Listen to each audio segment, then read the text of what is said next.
João Vieira de Almeida é filho de Vasco Vieira de Almeida e de Ana Maria Vieira de Almeida. O pai foi um grande advogado que deixou marca e memória no país, fundando um escritório que hoje é uma marca internacional. Combateu pela democracia antes e depois de abril de 74, foi ministro em Portugal e Angola, entre muitas outras coisas que Vasco Vieira de Almeida fez. A mãe, já falecida, foi uma pedagoga e precursora de novos modelos de educação infantil e primária que ela própria investigou e veio a pôr em prática no Colégio A Torre, por ela fundado em 1970.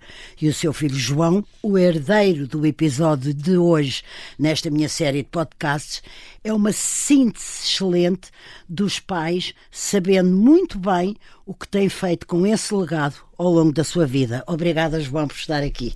Obrigado, eu tenho imenso gosto. Pergunta primeiríssima, porque não pode deixar de ser esta. Como é que se transforma, que foi o que lhe aconteceu, no escritório fundado pelo seu pai, ou como é que você transformou um pequeno escritório de advogados de Lisboeta, com 6 advogados na altura, numa firma internacional com mais de 500 colaboradores, da qual hoje o João é o CEO? Pode perder tempo com a resposta. Acho que não havia tempo suficiente para contar a história toda. Então, acho que um bom resumo é fez-se com muito trabalho.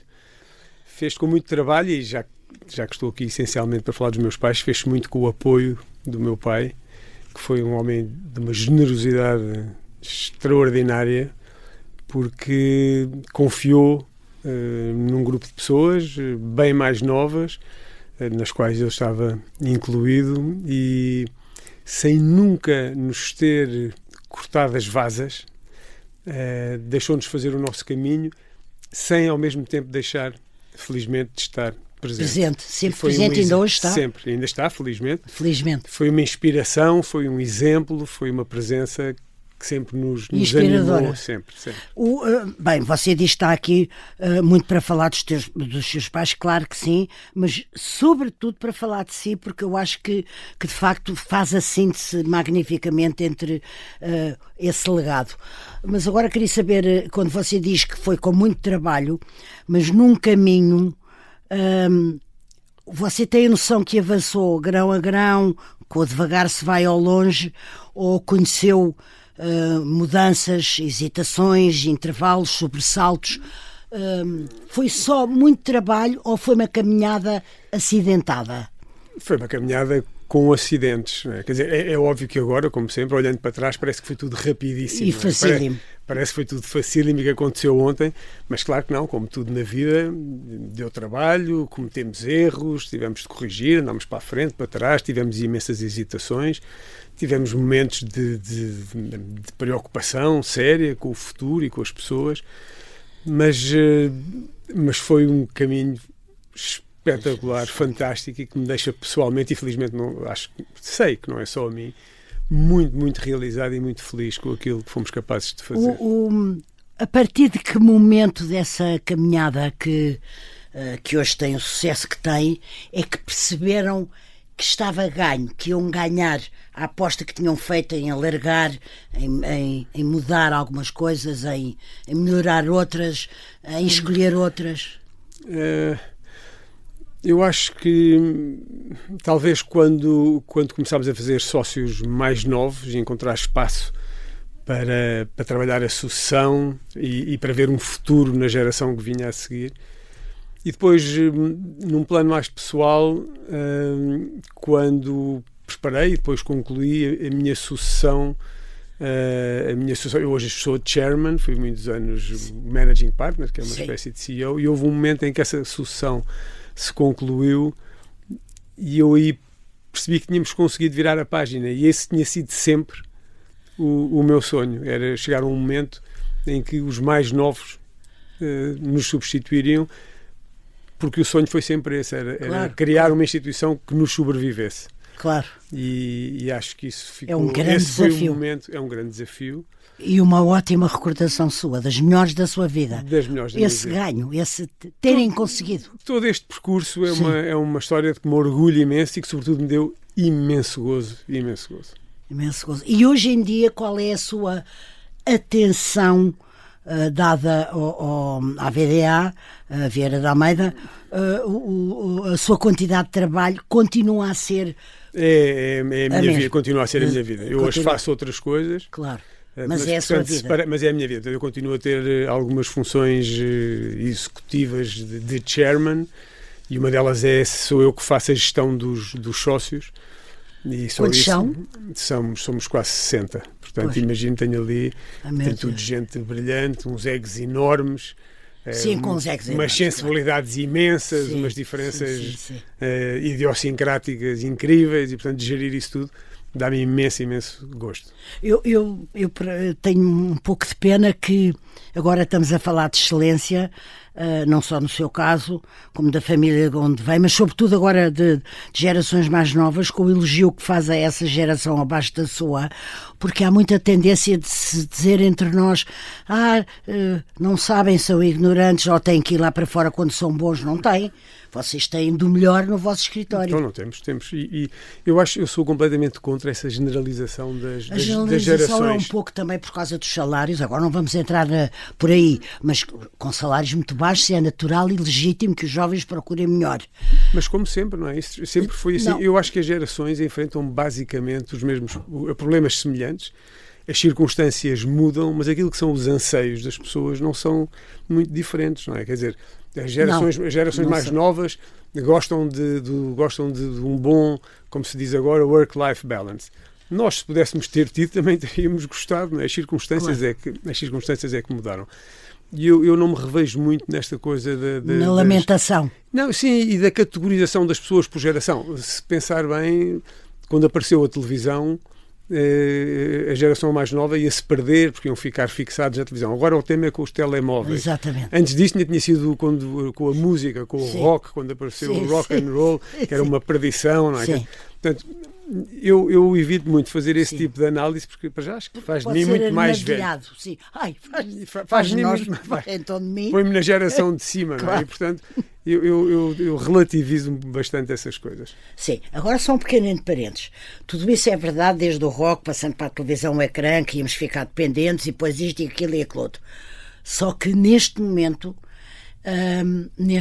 há efetivamente uma dependência psíquica, quase, dos jovens com os telemóveis desde os 3, 4 anos, e as redes sociais são, como você sabe, uma espécie de mar do mal, mais do que do bem, com imensas vantagens, evidentemente. Imensas vantagens e desvantagens. Sim. Eu acho que há uma responsabilidade enorme, sobretudo dos pais, nisso. Eu ontem recebi num destes grupos de WhatsApp, porque nós falamos dos mais novos, mas nós também já temos graus de dependência significativos dos telemóveis. Sim. E num destes grupos de WhatsApp ontem recebi uma coisa para assinar, que era uma petição a favor de se legislar a proibição do acesso aos meios, se não me engano, era ao telemóvel, sim, ou às redes sociais, até aos 14 ou até aos 16.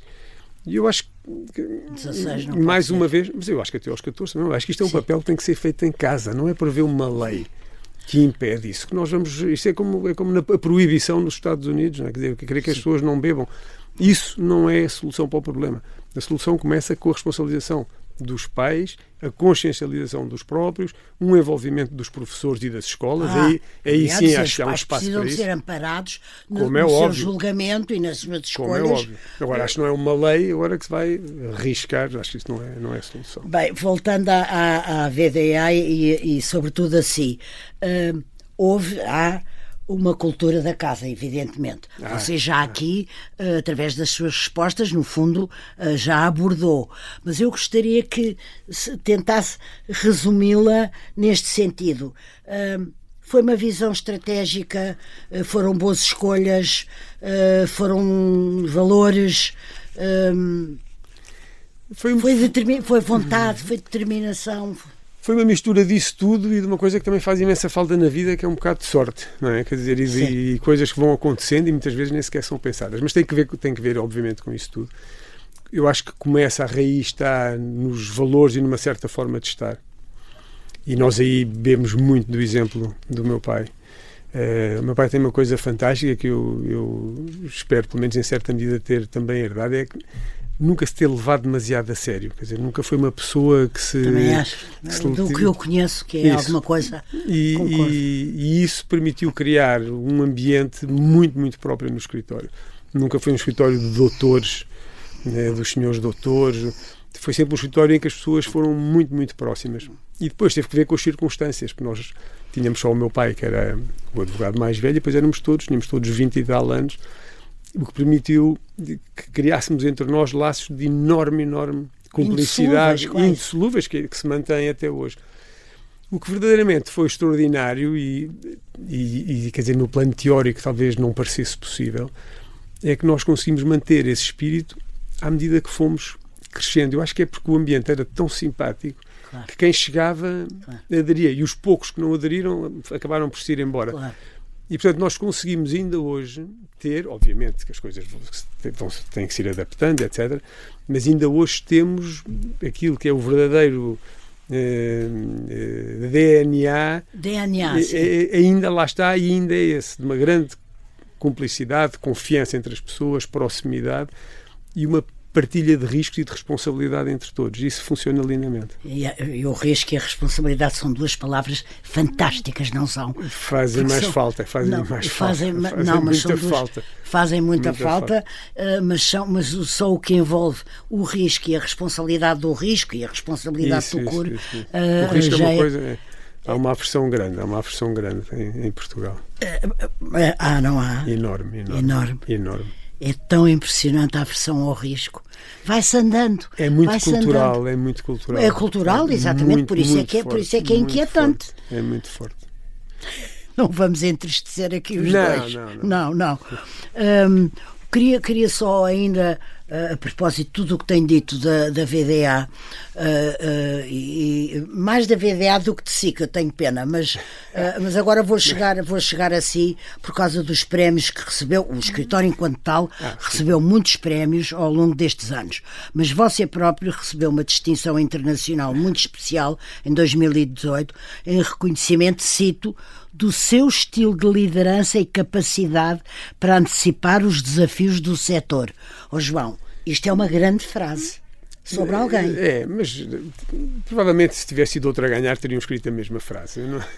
Eu não a frase estava feita e que se aplicou. Não faço ideia, mas eu não valorizo demais. Não estou aqui com falsas modéstias, porque não tenho nenhuma falsa modéstia. Eu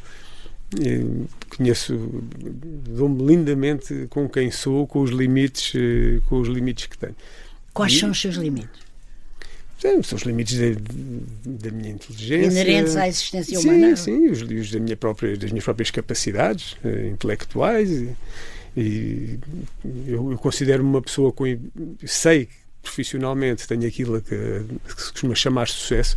Eu defino muito mais pelo facto de me sentir realizado e feliz, claro, do que os prémios, qualquer outra coisa. Sim. Prémios, dinheiro, e por ter conseguido chegar onde um dia sonhei chegar, mas isso para mim é o sucesso. Mas não, quer dizer, sei perfeitamente. Eu acho que recebi dos meus pais, agora pegando no tema dos meus pais, acho que recebi uma coisa ótima, já lá vamos. Que é uma boa dose de confiança. E não é a confiança de achar que sou o melhor, é precisamente o contrário. É a confiança de saber que não sou, mas viver lindamente com isso. Percebe? E, portanto, eu não me acho nada melhor do que ninguém. Sei que tenho qualidades, tenho defeitos, como toda a gente. Como é aproveitar aquilo isso, que é. E sentir-me confiante na minha pele, sabendo que não sou a última Coca-Cola do deserto. Quantos é que vocês são? Irmãos. Você e a sua irmã? Tenho um irmão, somos 2 irmãos e depois uma irmã. E uma irmã, exatamente. Mais nova. E o seu irmão está no escritório? Não. O único que seguiu o ramo fui eu. Não, e o seu irmão faz o quê? O meu irmão faz negócios, está muito na área imobiliária, mas não só. Sim. financeira. E a minha irmã sim. fez uma escola, mas para miúdos mais novos, não sei como é que chama, uma pré-escolar. Sim, um pré-escolar, pré-escolar. sim.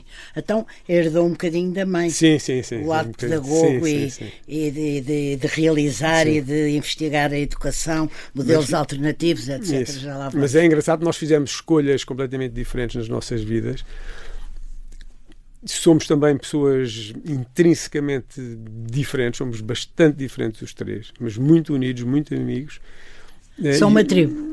Somos um clã, a família é E completa. vêm-se fora, vêm-se em casa do seu Ontem pai. almoçamos, sim, amanhã almoçamos. Olha, amanhã o meu pai faz anos e almoçamos amanhã com ele e nós Ainda bem todos. que me diz, sim. E somos verdadeiramente um clã. Mas o que eu ia dizer é que é engraçado, isso também é um legado que eu acho que diz muito dos meus pais, que é não só somos diferentes, como somos diferentes nas nossas escolhas também no plano intelectual, político, cívico, religioso. Sim. Estamos em campos, em algumas coisas estamos em campos opostos. Mas somos muito amigos, respeitamos-nos muito e somos muito unidos.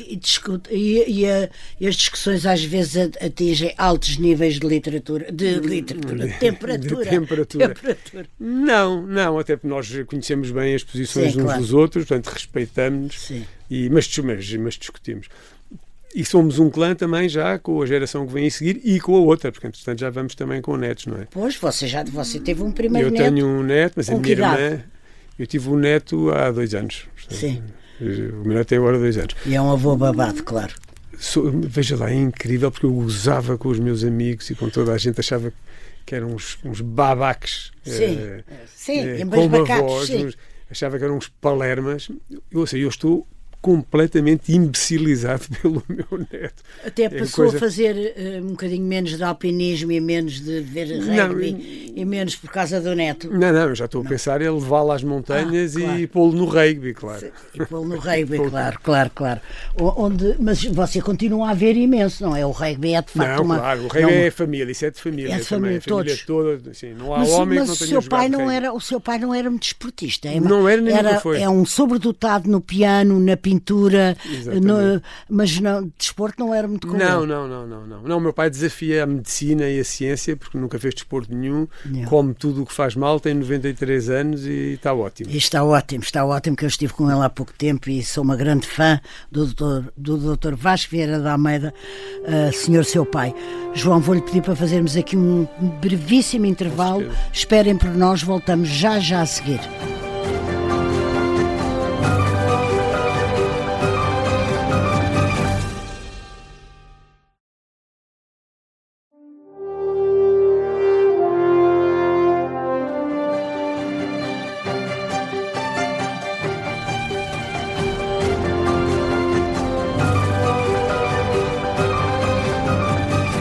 Estávamos a falar do seu pai e ainda antes de eu ir àquilo que eu chamo um legado, e já lhe explicarei porquê, queria ainda dizer uma coisa sobre o escritório, porque foi uma coisa que a mim me impressionou. Eu, quando lá fui pela primeira vez, fiquei absolutamente deslumbrada e mesmo mais interpelada pela arquitetura, pelo bom gosto, aquilo é maravilhoso.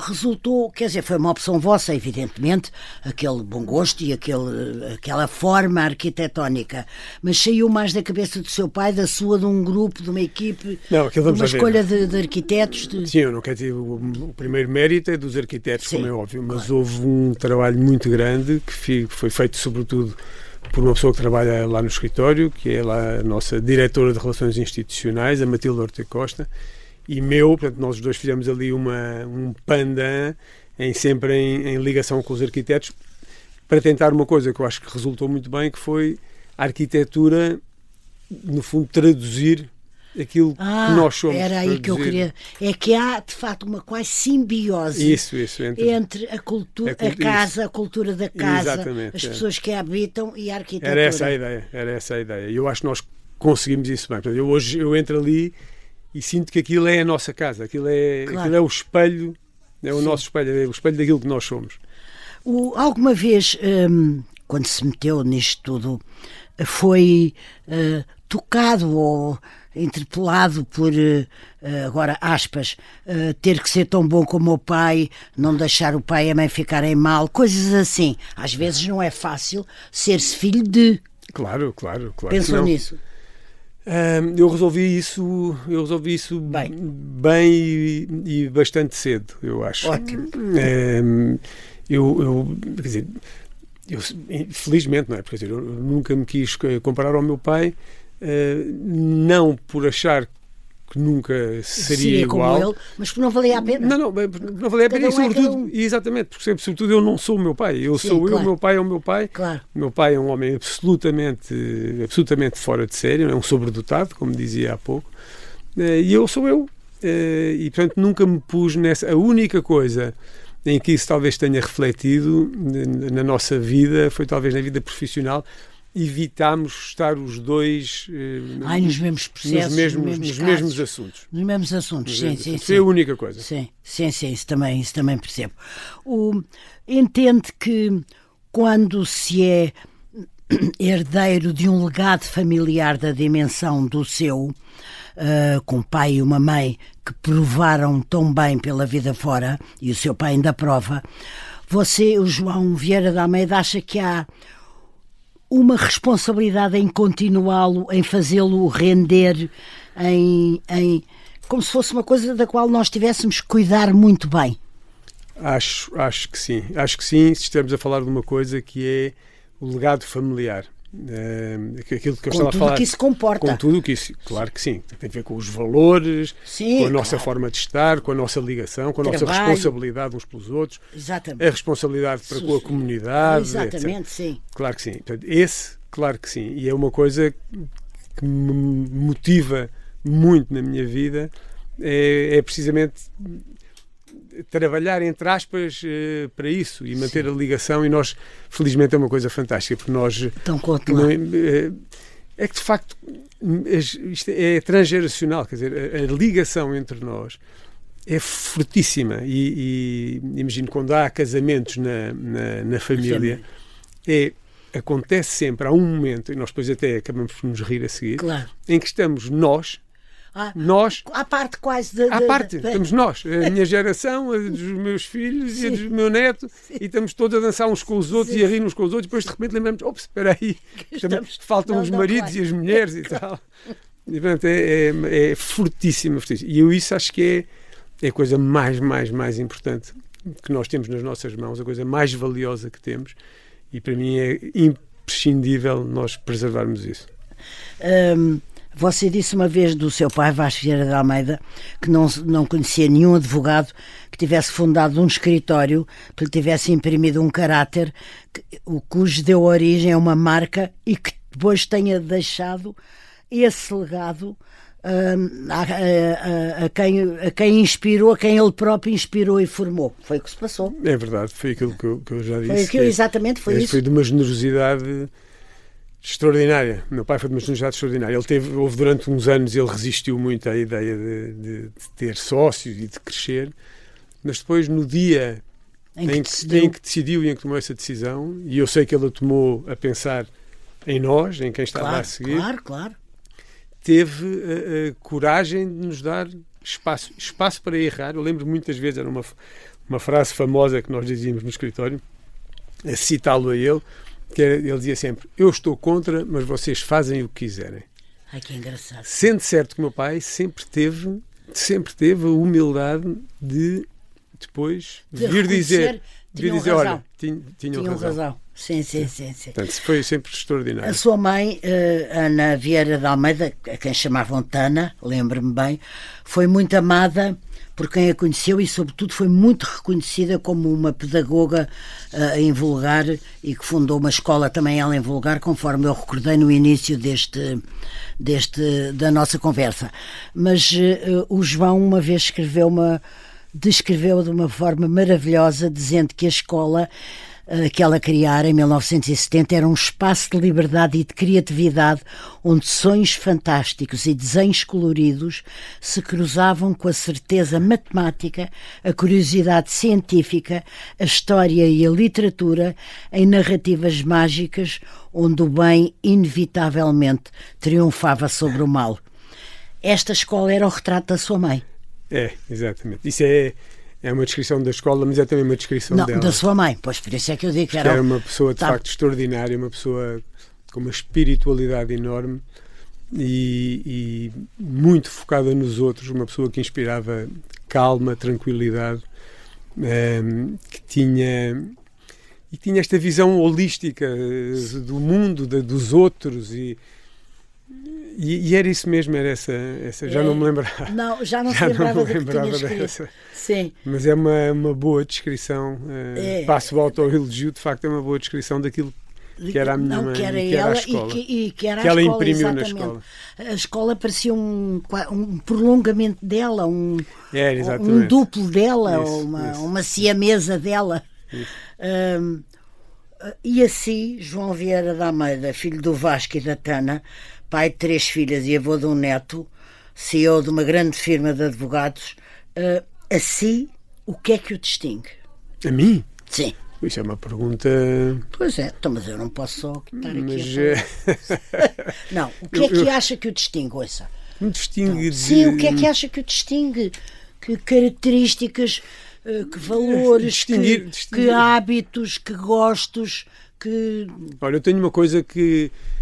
Olha, isto é uma coisa que é engraçado. Eu tenho sorte, não herdei, como é óbvio, não herdei só as coisas boas de um lado e do outro, mas há uma coisa que eu acho que vem mais do lado da minha mãe, que é eu adoro pessoas e adoro conhecer pessoas e tenho imenso gosto em desvendar o melhor das pessoas e procurar o melhor das pessoas.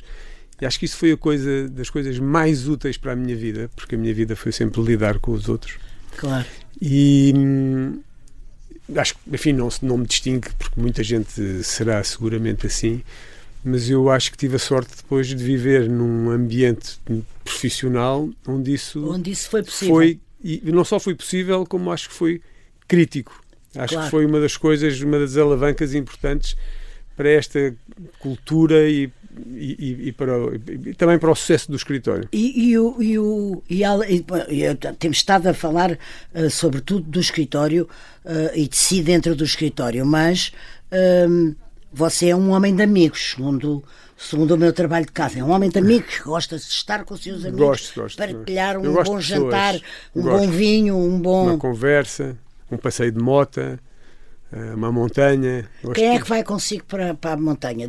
Quer dizer, amigos ou profissionais?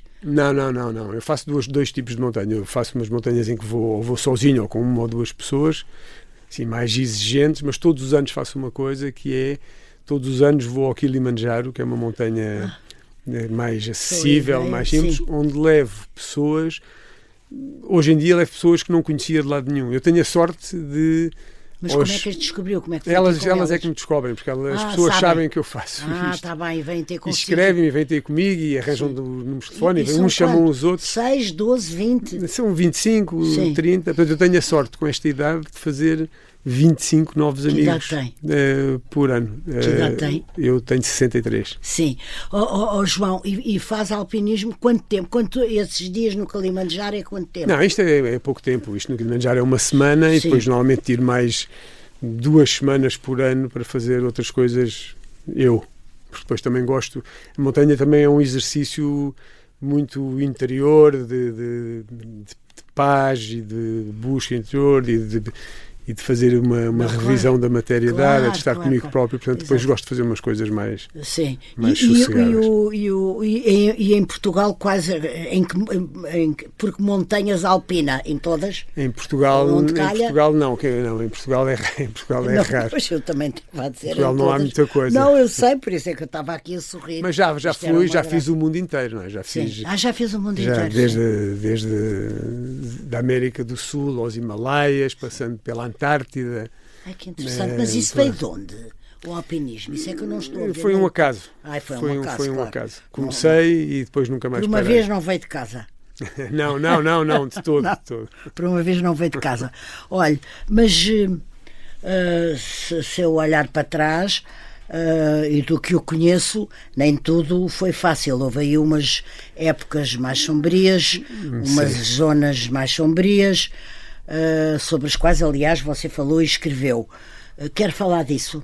Não tenho problema nenhum, se Não, me quiser sim. perguntar sobre isso. Não. Aliás, falei nisso aqui também Eu no sei que próprio falou Observador. aqui, por isso é que eu sei Não, também. foi uma época bastante sombria. A vida tem momentos Com difíceis. certeza, Esse não foi maré o baixa e último. maré alta. Claro, esse não E foi, depois da não foi o baixa primeiro vem a nem alta. o último, mas foi seguramente dos mais intensos e foi Estamos a falar de uma depressão. de uma depressão, mas sim, foi E como é que se clinicamente percebe que foi se uma. tem- Sim, como é que se percebe que se tem uma.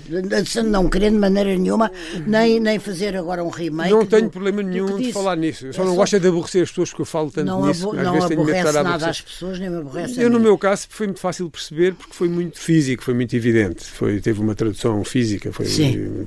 Comecei a chorar e, portanto, ao fim de 10 E minutos. assustou-se. Não me assustei no sentido de ficar em pânico porque percebi o que era, porque estava alertado para a hipótese. Enfim, eu sabia que Sim. corria esse risco. Sim. E, portanto, o que me aconteceu foi que detectei imediatamente que Claro. provavelmente estava a entrar Sim. numa depressão, portanto procurei E logo porquê é que ajuda. sabia que corria esse risco?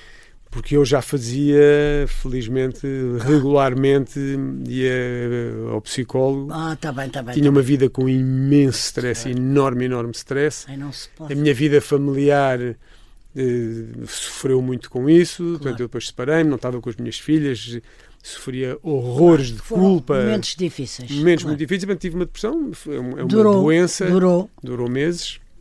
E depois curou-se com a ajuda médica Claro. e com os amigos e a família. E esquece-se uma coisa dessas ou não? Não, Não não esquece. esquecer. Não. E teme-se que volte ou não? Eu não vivo muito com esse medo, mas sei que é uma possibilidade e, portanto, vou estando atento, mas não é uma coisa que me perturbe o dia a dia. Ai, aparentemente não perturba nada. Nem estando consigo, nem falando, nem acompanhando o seu trabalho, Não me perturba muito. nem sequer ocorre. Agora eu gostava um bocadinho que a gente falasse. Há pouco falámos de você ser um alpinista.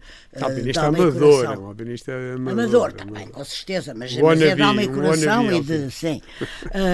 Falar de uma coisa que eu aprecio imenso, que é o ócio, que as nossas vidas não nos deixam dar valor, nem dar importância, nem dar...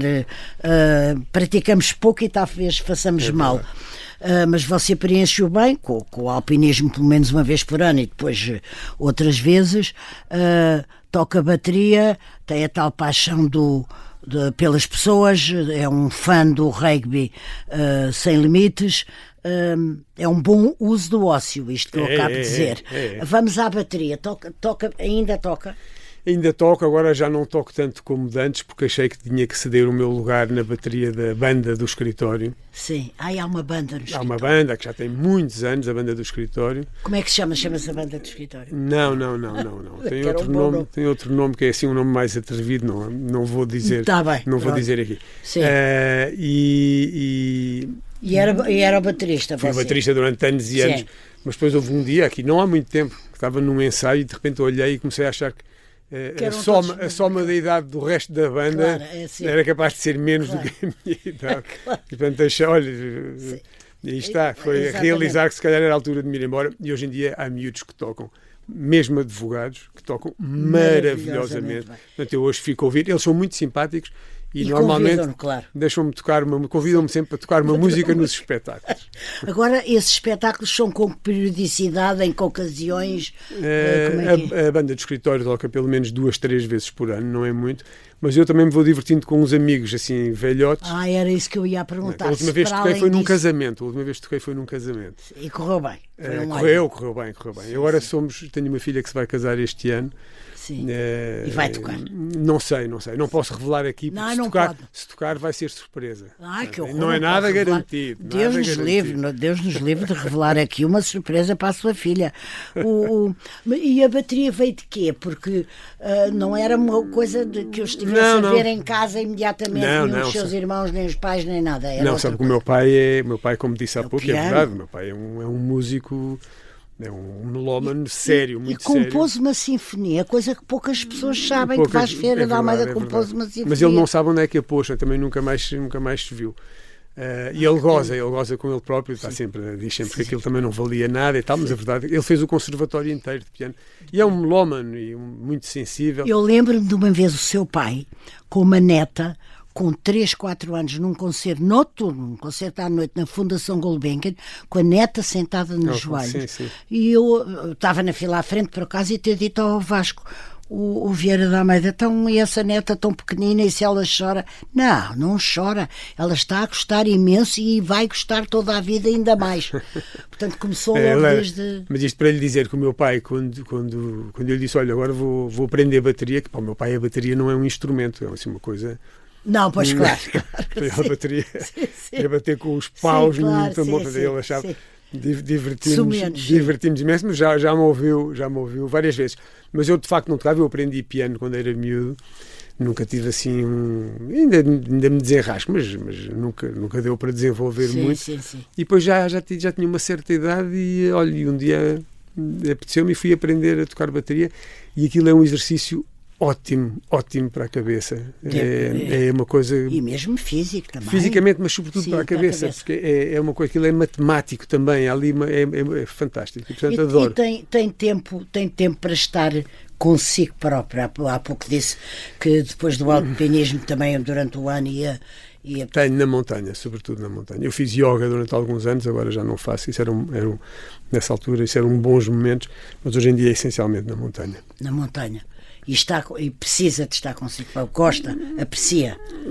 Sim, é uma coisa que me faz bem. Acho que pelo menos em teoria nos faz bem a todos, ou faria bem a todos. E também herdou da cultura da casa a paixão pela literatura. Você disse que o pai lhe fez conhecer Bach, mas também Gramsci e outros autores. O meu pai e a minha mãe, é engraçado. Os livros, é engraçado. Eu hoje, olhando para trás, eu vejo que recebi influência dos dois. A minha mãe pôs-me a ler coisas, sobretudo, a minha mãe pôs-me a ler, imagina, o Chora Terra Bem Amada, Sim. o Leopardo. O Leopardo é o meu livro, dos melhores livros do mundo. As Memórias de Adriano. Sim, a minha mãe era desse lado. Claro. E o meu pai era mais do lado da história, da filosofia, da política, sei lá, o Raymond Aron, mas também o Gramsci. O Aron, o Gramsci. Sempre me deu coisas para eu poder fazer o contraditório. De um lado era a minha mãe, e do outro lado o meu pai. E isso ficou. Isso ficou. Hoje leio muito. Eu li muito. Li muito. Hoje bocadinho leio menos. Hoje leio menos. Um bocadinho menos. Última pergunta. Esta é que é mesmo a mais difícil. Mas pode espraiar-se. Ainda tenho 60 segundos que rende imenso. O que é que pede à vida ou o que é que ainda pede? O ainda pede... uma pessoa que o ouça parece que tem tudo. Falta alguma coisa. Este meu ainda é... Não, vamos lá ver. Eu sou uma pessoa muito realizada, sou uma pessoa muito feliz, muito privilegiada. Não precisa de pedir mais. Não, o privilégio deu-me amor, valores, educação, acesso e independência. E independência para fazer escolhas, para ser responsável pelas minhas escolhas e... Portanto, não falta nada. Eu se morresse hoje, morro muito feliz. Só gostava de ver o meu neto crescer. João Vieira da Almeida, muito obrigada. Foi um grande, quer que saiba, e que os nossos ouvintes também saibam, foi um grande prazer ter conversado consigo hoje. Muito obrigada por ter vindo. Obrigado, meu.